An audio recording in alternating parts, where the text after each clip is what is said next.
It's been a busy day in South Africa. Today, the 14th of May, 2026. Everything is just happening like boom, boom, boom, boom. Let's start with the one that I did not intend to start. So a lot of people on TikTok, on my page, they are talking about maybe it's about time that we took the people at the ivory tower. You know, those South Africans that are counteracting everything that Much and Much is doing. Then they start calling Much and Much names, and they are coming up with propaganda. They are coming up with stories. They're misinterpreting deliberately what Jacinta says. And now they are taking this and they are feeding it to people that have no business in our business, like Phil Scott.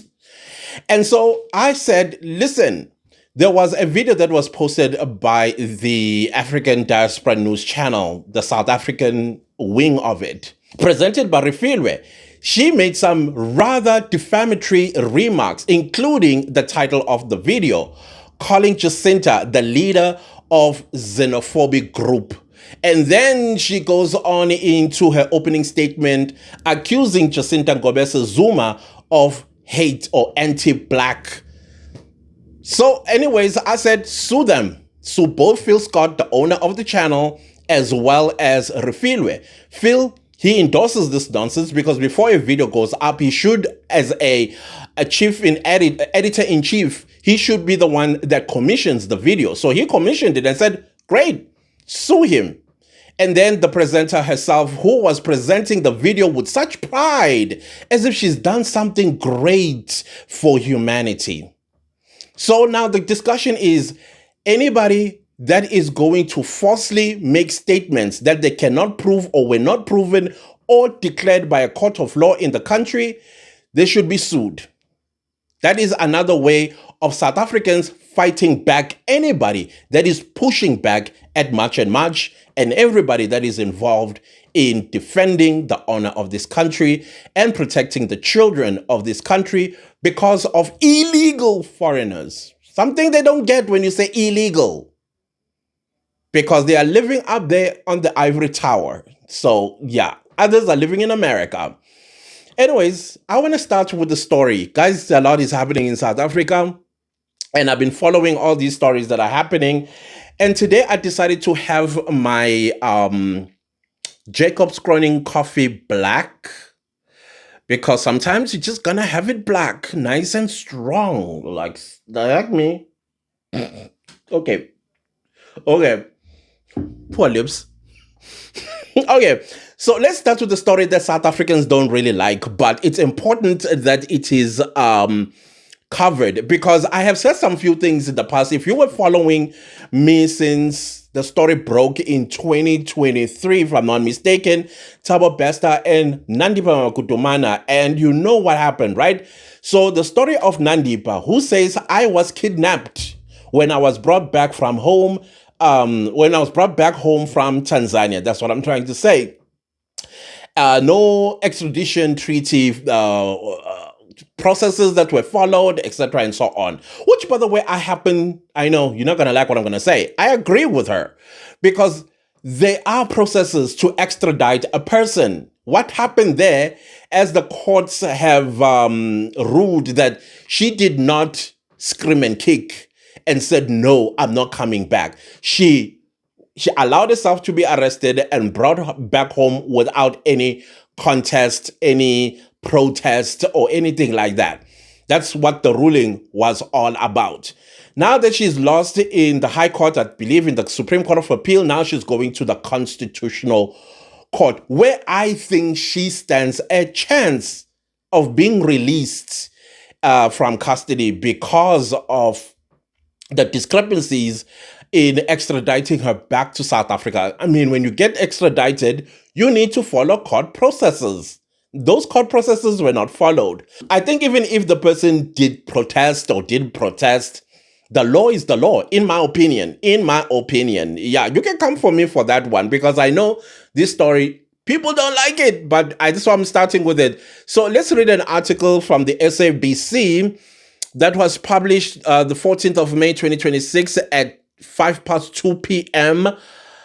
This afternoon. My glasses are a bit foggy. The headline is Makutumana's lawyer challenged deportation legality in the Corn Court. That's the Constitutional Court. Counsel for Dr. Nandipha Makutumana, led by advocate Anton Katz, she went for the big dogs. And this guy is good with the Constitution, especially at the Constitutional Court. From the Constitutional Court cases that I have followed, that he has been an advocate for somebody or an entity, they seem to win. Tells Constitutional Court that the extradition is a bilateral event between two states and argues that her deportation was the subversion of international law. I told you my glasses are foggy. This was part of their argument in the Corn Court while contesting the legality of Makutumana's 2023 deportation from Tanzania to South Africa. Exactly what I said. There are processes because it is an agreement. I think it's a UN agreement. I could be wrong on this one. Either international law. It's an international law thing.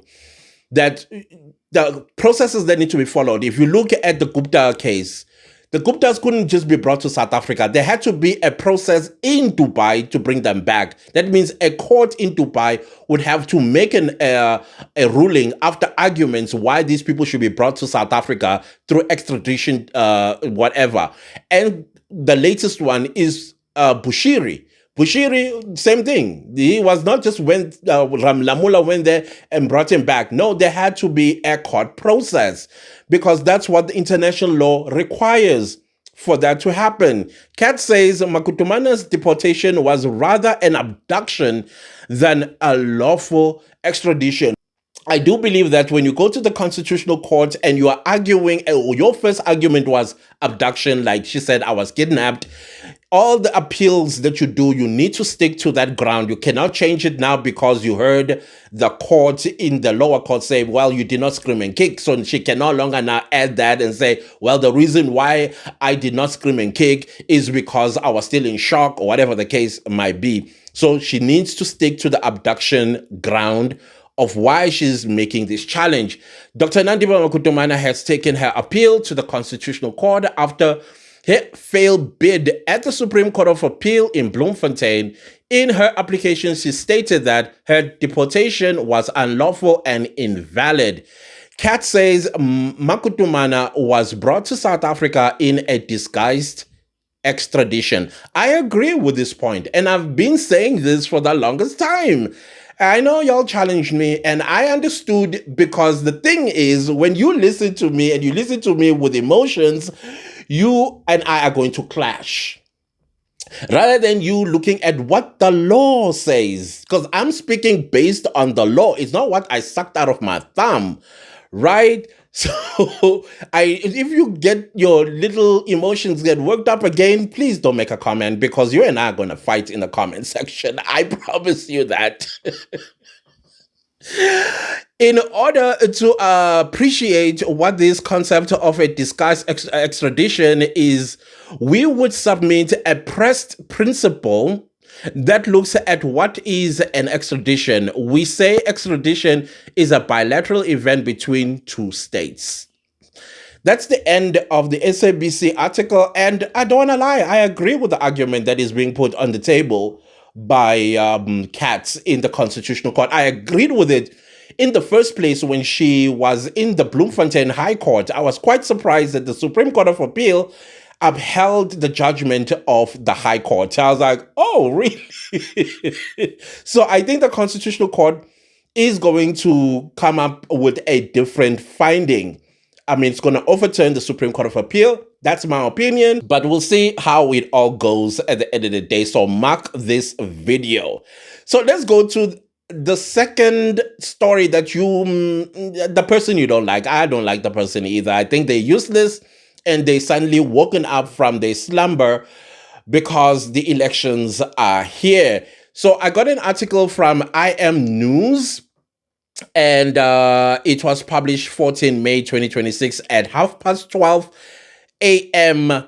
I don't know who the journalist is because they are not mentioned.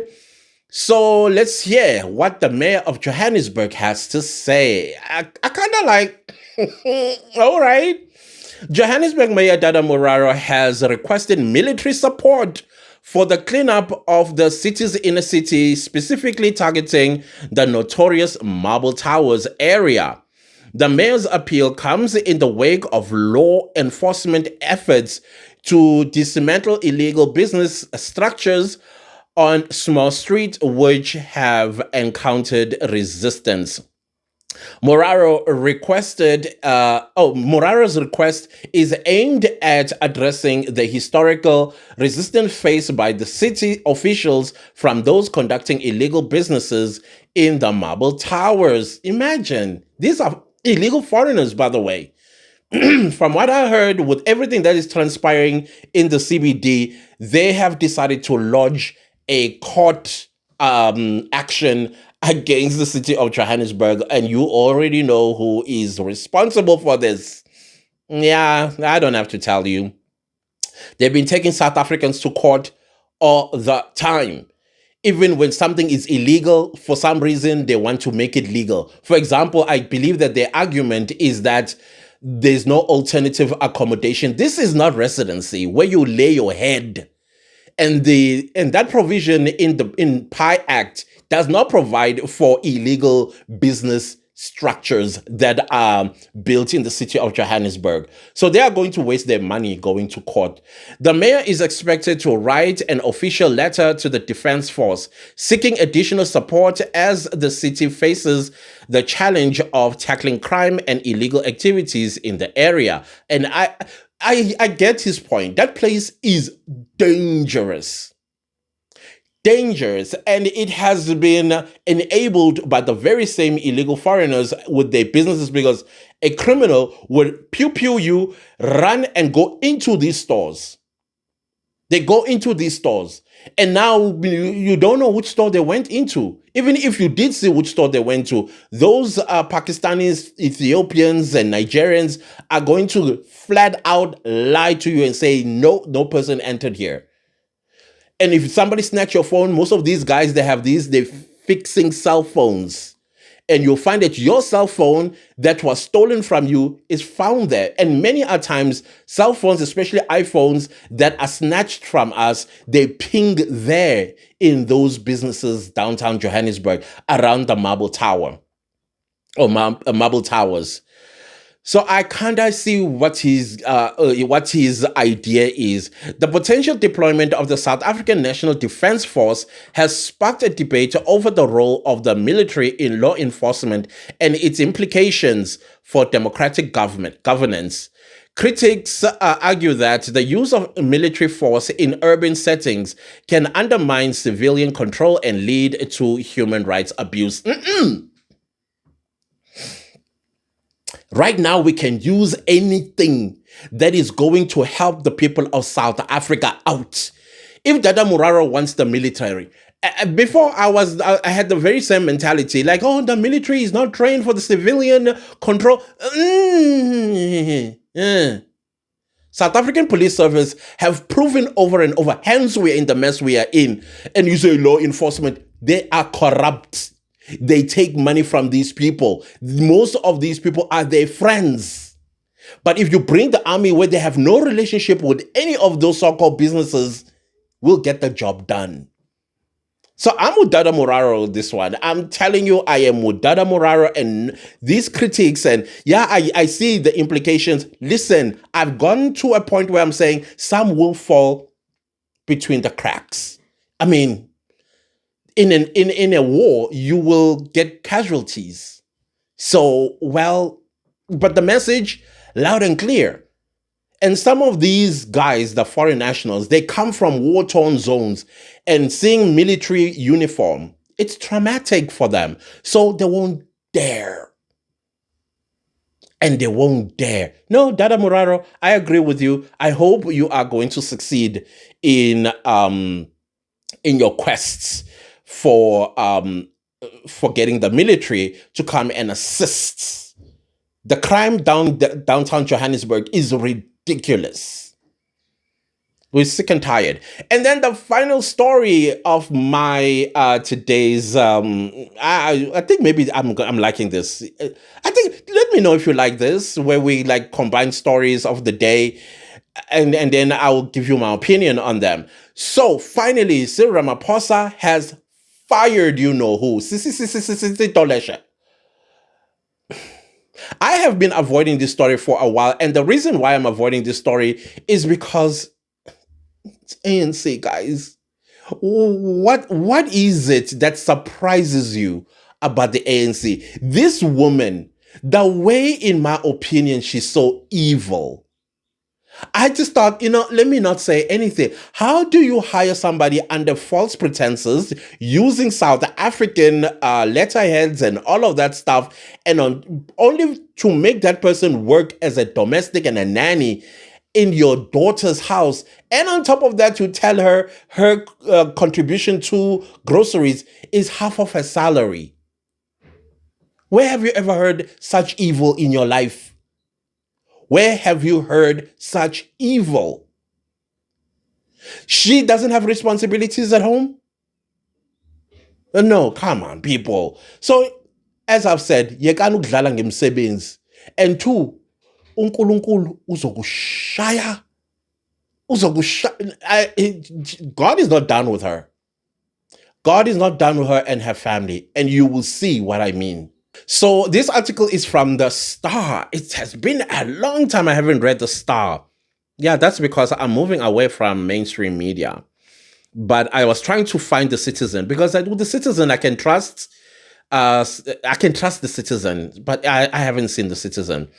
So this article was written by Kamukhelo Moichela and Simon Majudibudi. I am so sorry, guys, for butchering your names.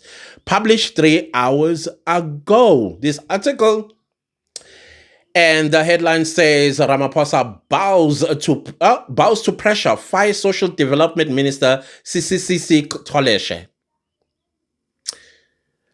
President Cyril Ramaphosa has bowed to pressure from the DA and Action SA and removed CCCC Toleshe as Minister of Social Development in a sudden cabinet shakeup announced on Thursday.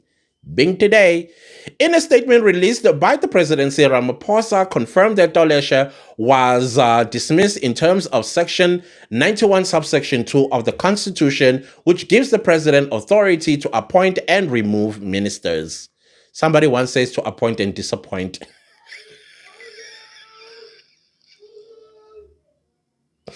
Your members of parliament, ne?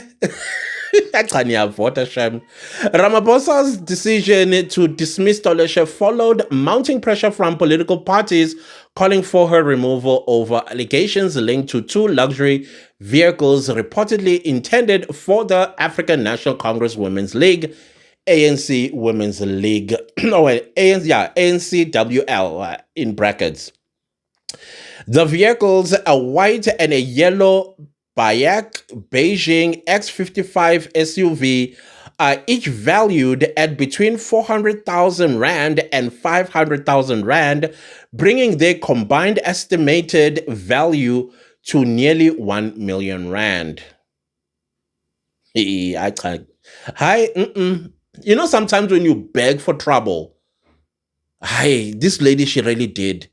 Toleshe is accused of receiving SUVs allegedly donated by Chinese representatives in late 2023 for the ANC Women's League. What were they bribing you to do? What were they bribing you to do? To neutralize some Chinese women? I mean, remember when Jackson Mthembu passed on? I think he was a minister, if I'm not mistaken. And then when he passed on, boom, ANC gives us a Chinese lady in parliament, and everybody was like, me looking like this, even born in China looking like this, I will never sit in the Communist Party rally or even in a meeting. Born in China. They were allegedly registered in the names of Toleshe's children. Like, seriously, ma'am. Action SA and the Democratic Alliance opened criminal cases at a Cape Town police station.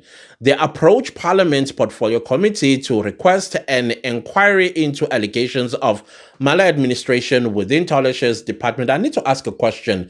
That police station in Cape Town is starting to become synonymous with politicians that have been a little naughty, but we never hear them getting arrested, prosecuted, and convicted. How many have they gone there? What is the whole purpose of opening cases against members of parliament and ministers and president in that police station? Somebody please must make sense to me, because it's starting to look like when a certain individual is being reported to the police station, the police do nothing.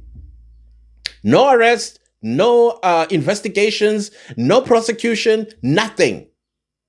What's the purpose? Somebody please give me some explanation about that. According to reports, DA leaders Gordon Hill Lewis wrote to Ramaphosa on April 30th demanding that the president fire Tolesha. On Thursday, Ramaphosa bent the knee, although the presidency did not provide reasons for her removal. Of course, they're going to try to protect her little ego. Ramaphosa's decision to dismiss Tolesha follows mounting pressure from political parties calling for her removal over allegations linked to 2 luxury vehicles reportedly intended for the African National Women's League. Minister in the presidency for women, we have that? Youth and persons with disability? What is that? Is that it? Minister in the presidency for women, Sindisiwe Chikunga.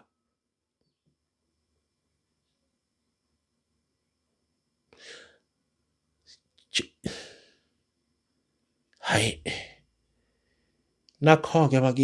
Anyways, let me continue. Has been appointed acting Minister of Social Development until a permanent replacement is named. The move places fresh attention on leadership within the Social Development Department, which oversees critical welfare programs affecting millions of South Africans and illegal foreigners. Tolesha, no, I added that part, sorry. I was being sarcastic.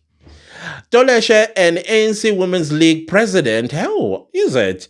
Had why that social development department is always headed by ANC Women's League president? The last one was Matebile Smolanyana Skeleton Dlamini. And she was controversial herself. Whatever happened to the criminal cases, including the Constitutional Court? Come on, South Africa. And what? Okay, no. Whatever happened to VBS? Where did it disappear? We already have the CEO already rotting in prison, and he gave us names as conditions for his bargaining with the state to get a smaller sentence. And names were named. How far is the investigations? Who's being prosecuted? Who else is convicted? NPA. I ain't afraid to know. Tolesha, an ANC Women's League president, was recently faced growing scrutiny over allegedly registering donated vehicles to the league under her children's names.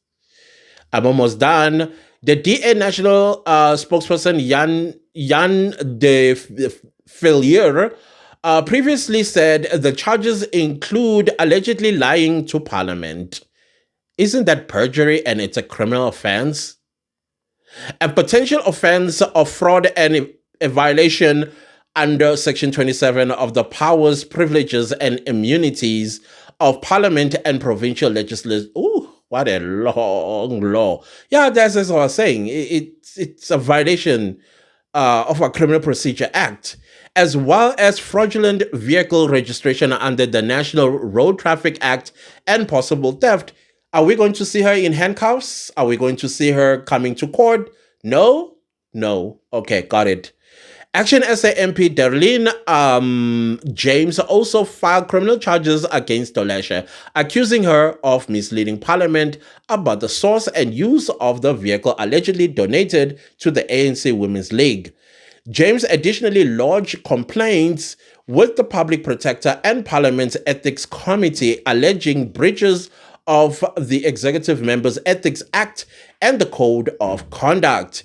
Additional allegations against Oleshe involve the extension of her Department Director General's contract and the appointment of 22-year-old Lisedi Mabileja as acting chief of staff. Oh yeah, I remember that one. Oh, she's under this lady. Miss Mabileja is the niece of Toleshe's special advisor, Ngwako Khatla. Ciao. However, she denied any involvement, saying the department made the appointments. Yeah, like you don't have any influence now. And once you found out that, hang on a minute, but this is what did you say? Because you're supposed to say, I don't want this attached to me, go away. But she didn't. She is also facing accusations linked to a state-funded food aide who worked at her private home in the Eastern Cape instead of her official residence in Pretoria or Cape Town. The aide allegedly paid half of her salary, 15,000 Rand salary, to Toleshe's daughter for household expenses. That's evil. We are crying about employment. Somebody eventually gets employed, but the ANC ngeke ninkinga hambani bafethu nigebengu. Toleshe said she had no role in the arrangement. Of course, you never have a role. Anyways, that is all these other stories that caught my attention today. But in closing, let's talk about colonel that was in the Madanga Commission of Inquiry. So as I've said, these days, you just have to listen until they are done with their statements and then cross-examination, because cross-examination has a tendency of revealing that the witness is a pathological liar. Now, how is it possible that Khan was at the scene, Kota, when you didn't see Khan at the scene? Khan takes over the scene, but you are the manager of the scene. How many managers of that scene? Hey guys, it's a mess. He is stuck at him being the manager of the crime scene in that drug bust. Oh, come on, the white powder bust. Sorry, YouTube. And as a result of that, you remember I told you guys that there were too many police there. And I made two scenarios that I think are possible. I think both these scenarios, now that I'm listening to today's witness, that, yep, these two scenarios, highly likely. You had people that already owned the consignment. And Pakula tells the witness today that those white powder belong to Khan. Like, belong to Khan. As if like Khan is the one that ordered them from Brazil or wherever they came from. I guess the Brazil is an en route, probably from Colombia. And then they were brought to South Africa. And maybe somebody knew and told the other cops, hey guys, there's a consignment this much. And that's why the other group went there first to steal. And as they were trying to steal, then comes Khan, the alleged owner. These are all allegations. All of it is allegations. So the alleged owner probably heard about it. Maybe he made a call to Durban. Is my consignment or my cargo here? They said, oh, it's already on its way. It should be arriving in Joburg right about now. And then they find out that there's a truck of this particular delivery company. And it was like, those are my things. So I believe, now that I'm listening to the witness, that Pakula, Mashaba, and Makena, they wanted to steal that. The DJ somebody thing, vibes. I don't mean to make fun of this, but it sounds like the underworld and the crime, there's no honor amongst each other there. So he came and then he used his power as the general and as a police officer and intelligence to arrest these ones. Not because they were stealing. He just wanted them out of the way. Because to this day, even if the witnesses asked, then what happened to those white powder bricks? I don't think he has an answer for that. Who got arrested? prosecuted, and convicted for that. I don't think he has an answer for that, or anybody for that matter. This is a mess. Let's close the SAPS. Let's send this entire organization to Mars. But then again, maybe we should have replaced them with the army. Maybe we should. Temporarily, of course. Hey, guys, this is a mess. So anyways, those are my today's little snippet of what's going on in South Africa. Wow, ANC. Wow. All of this is attributed to the ANC. All of it. There's nothing that the ANC can deny here. You have been government since 1994, and all of this is happening under your watch as the governing party. Go away. See you again, Buffett. We got children. We got grandchildren. We got other... It's a whole future that we need to leave behind for these children, and you guys want to destroy it.